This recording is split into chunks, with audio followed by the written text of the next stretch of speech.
যদি এই সংবিধানকে বাইবেল ধরে নেই, এই সংবিধানকে যদি গসপেল ধরে নেই, তাহলে মাননীয় স্পিকার সেদিন বেগম জিয়া জেল থেকে বের হতে পারেন না। মাননীয় স্পিকার, যে গাং পার হইলে মাঝি কোন দুলা ভাই, মাননীয় স্পিকার সেদিন বেগম জিয়া জেল থেকে বের হয়েছিল অভ্যুত্থানের জনরায়ের ভিত্তিতে। মাননীয় স্পিকার, যারা কখনো কখনো কনফর্মিস্ট, যারা কখনো কখনো রিফর্মিস্ট, তারা মূলত হচ্ছে অপরচুনিস্ট।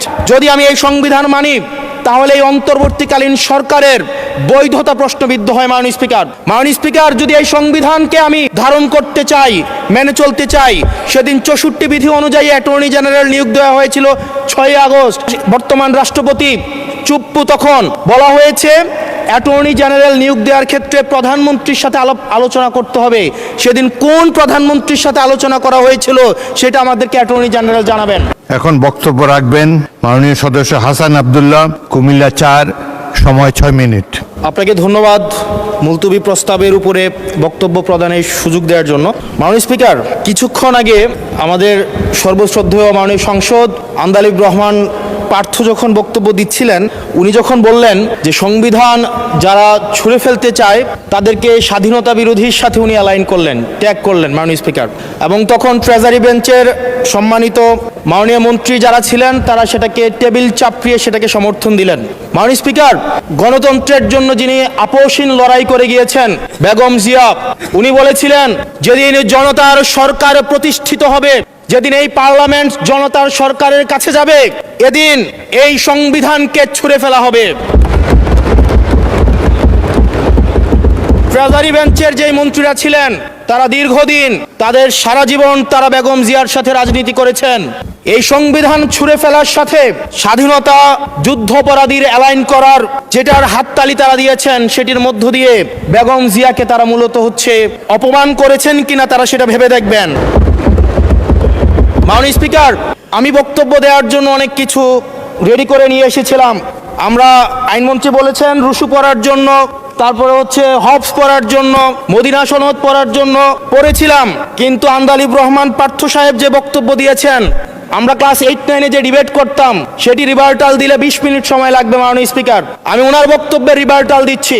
উনি বলেছেন, আমি কোট করছি, উনি বলেছেন 72-এর সংবিধানের কিছু কিছু বিষয়কে ওনারা সম্মান দিয়েছেন। তার মানে কিছু কিছু বিষয়কে ওনারা সম্মান দেয় নাই। তার মানে এই অভ্যুত্থানের পরে এই সংবিধানের কিছু অংশ ওনারা মেনেছেন, কিছু অংশ ওনারা মানেন নাই। ওনারা কেবল ওই অংশটাই মেনেছেন যেই অংশটা ওনাদের পক্ষে গিয়েছে, যে অংশটা ওনাদের বিপক্ষে গিয়েছে এই অংশটা ওনারা মানেন নাই। মাননীয় স্পিকার, এই ধরনের প্রকৃতি সম্পন্ন যারা আছে বাংলাদেশের পার্লামেন্ট যারা দেখছেন তারা সিদ্ধান্ত নেবেন, যারা কখনো কখনো কনফর্মিস্ট, যারা কখনো কখনো রিফর্মিস্ট, তারা মূলত হচ্ছে অপরচুনিস্ট। এখন আমি সংবিধানের কিছু কিছু ধারা মানব, কিছু কিছু ধারা মানব না। আমি কখনো কখনো সাংবিধানিক, কখনো কখনো আমি অসাংবিধানিক।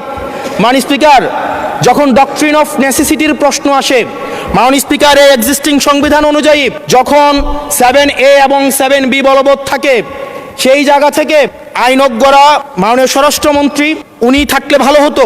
ডক্ট্রিন অফ নেসেসিটি মাননীয় স্পিকার 48-এর 3 অনুযায়ী রাষ্ট্রপতি সুপ্রিম কোর্টের মাধ্যমে একটা, এই 106-এর অ্যাডভাইজরি একটা রুল আছে মাননীয় স্পিকার।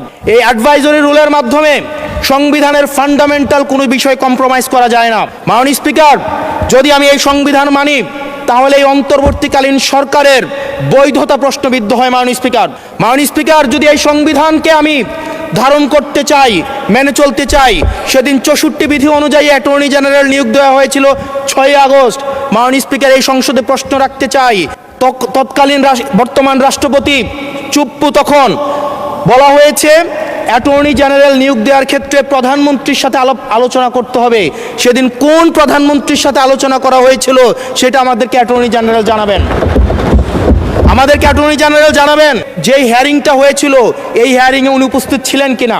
তখনকার সময় যিনি প্রধান বিচারপতি ছিলেন ওবায়দুল হক, তিনি তখন কোথায় ছিলেন, সেই রায়ের কপিটা আমরা দেখতে চাই। মাননীয় স্পিকার, আপনি যখন বেগম জিয়াকে 6 আগস্ট সর্বপ্রথম ছাত্র জনতা যখন সিদ্ধান্ত নিয়েছিল আর এক মুহূর্ত বেগম জিয়াকে কারাগারে থাকতে দিবে না, বেগম জিয়াকে রাষ্ট্রপতির আদেশের মধ্য দিয়ে বেগম জিয়াকে সেদিনই হচ্ছে কারাগার থেকে যেই জুলুমের মধ্যে রাখা হয়েছিল, সেটা থেকে ছাত্র জনতার রায়ের মধ্য দিয়ে সেখান থেকে বের করে আনা হয়েছিল মাননীয় স্পিকার। যদি এই সংবিধানকে বাইবেল ধরে নেই, এই সংবিধানকে যদি গসপেল ধরে নেই, এই গসপেলের পুরোহিত অনুযায়ী যেভাবে ভ্যাটিকান সিটি চলে সেটা যদি আমরা ধরে নেই, তাহলে মাননীয় স্পিকার সেদিন বেগম জিয়া জেল থেকে বের হতে পারেন না। মাননীয় স্পিকার সেদিন বেগম জিয়া জেল থেকে বের হয়েছিল অভ্যুত্থানের জনরায়ের ভিত্তিতে। মাননীয় স্পিকার, আপনারা বলছেন আপনারা ঠিক সেই জায়গায় আপনারা সংবিধানকে আপনারা মানছেন যেই জায়গায় সংবিধান থেকে আপনারা বেনিফিটেড হবেন।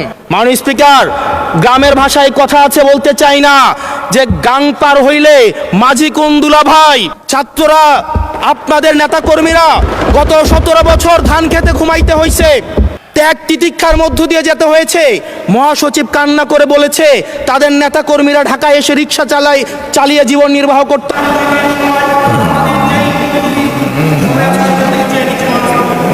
এক মিনিট বলেন। কারণ মাননীয় স্পিকার, আজকে লক্ষ লক্ষ নেতা কর্মী তাদের রক্ত দিয়েছে। ফ্যাসিবাদ বিরোধী প্রত্যেকটি রাজনৈতিক দল, কোনো রাজনৈতিক দলকে বিশেষভাবে আমি আলাদা করতে চাই না, ফ্যাসিবাদ বিরোধী প্রত্যেকটি রাজনৈতিক দলের রক্ত শ্রম ঘামের মধ্য দিয়ে এই হাসিনার পতন হয়েছে। এই হাসিনার পতনের পরে যখন জনরায় কখনো কেতাবের কাছে মাথা নত করে না, এটা ভ্যাটিকান সিটি নয় যে গসপেল অনুযায়ী হচ্ছে দেশ পরিচালিত হবে।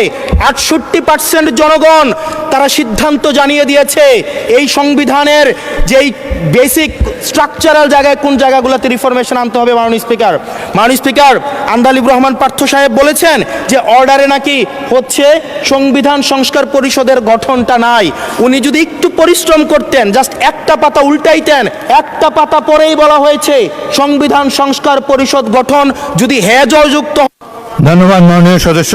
এই গণভোট নিয়ে কোনো হাঙ্কি ভাঙ্কি চলবে না। এই হাঙ্কি ভাঙ্কির জন্য এতগুলো লোক রক্ত দেয় নাই। এই হাঙ্কি ভাঙ্কির জন্য এতগুলো ভাইয়ের আমার চোখ হারায় নাই, হাত হারায় নাই, পা হারায় নাই। গণভোট নিয়ে কথা বলে হিসাব করে কথা বলবেন। এখন তো সংসদে বসে কথা বলতে পারেন, গণভোটকে যদি অস্বীকার করেন সংসদে ঢুকতে দেব না বলে দিলাম। বর্তমানে এই সংবিধান নিয়ে যে নাটক চলছে, এই সংবিধান নিয়ে নাটক বন্ধ করতে আহ্বান জানাবো। একই সাথে আমরা বলবো, আপনারা যে এই জুলাই গণভোটকে প্রত্যাখ্যান করছেন, যেখানে সারা বাংলাদেশের মানুষ 69.7% গণভোটে হ্যাঁ ভোটের পক্ষে ভোট দিয়েছেন। আপনাদের বর্তমান প্রধানমন্ত্রী জনাব তারেক রহমান, আপনি নিজের মুখে বলেছেন আপনারা 2টা ভোট দিবেন। কয়টা ভোট? 2টা ভোট। প্রথম ভোট হবে হ্যাঁ এবং না। এখানে রঙিন ব্যালট পেপার থাকবে।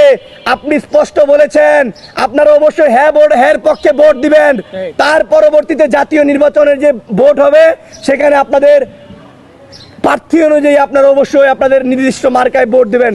তাহলে তিনি যদি জুলাই গণ অভ্যুত্থানের হ্যাঁ ভোটে প্রচারণা করে হ্যাঁ ভোটকে জয়লাভ করতে হয় পক্ষে কথা বলেন, তাহলে তার নেতাকর্মীরা এখন কেন জুলাই গণভোটকে বাতিলের জন্য বাতিল করতে চায়, সেটা আমরা তীব্র প্রতিবাদ ও নিন্দা জানাই।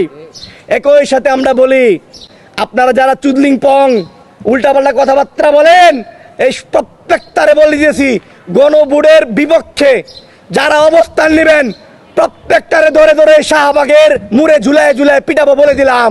শহীদ পরিবার এবং আহত জুলাই যোদ্ধাদের নিয়ে এই গণভোট নিয়ে কোনো হাঙ্কি ভাঙ্কি চলবে না। এই হাঙ্কি ভাঙ্কির জন্য এতগুলো লোক রক্ত দেয় নাই। এই হাঙ্কি ভাঙ্কির জন্য এতগুলো ভাইয়ের আমার চোখ হারায় নাই, হাত হারায় নাই, পা হারায় নাই। গণভোট নিয়ে কথা বলে হিসাব করে কথা বলবেন। এখন তো সংসদে বসে কথা বলতে পারেন, গণভোটকে যদি অস্বীকার করেন সংসদে ঢুকতে দেব না বলে দিলাম। একদম সংসদে ঢুকতে দেব না। আমরা এটাও বলতে চাই, আপনারা তো জুলাই গণ অভ্যুত্থানের পরে সংসদে গিয়ে বিভিন্ন রকম কথা বলেন। গ্রামের বাসায় একটা ভাই কথা আছে, কথাটা একটু বলি। এক ভাই বলতেছিল, ভাই আমার বড় ভাই তো মারা গেছে, কেন এখন তো আমি ভয় পাচ্ছি। কেন ভয় পাচ্ছ? ভাই আমার বড় ভাই যে মারা গেছে আমি সেই জন্য ভয় পাচ্ছি না, আমি ভয় পাচ্ছি সেই জন্য যে আমার বাড়ি আরজাই চিনে গেছে। মানে এটা হলো এটাই, জুলাই গণ অভ্যুত্থানে জেনজি সহ বাংলাদেশের সবাই কিন্তু গণভবন চিনে ফেলেছে। এবার যদি নিমক হারামি করেন আজরাইলের মতো টাইনা চিত্র একদম আবার একদম সংসদ ভবন থেকে একদম আবারও সেই মাঠে নিয়ে আসবো বলে দিলাম। কাজেই গণভবনে আমাদেরকে ঢুকতে বাধ্য করেন না।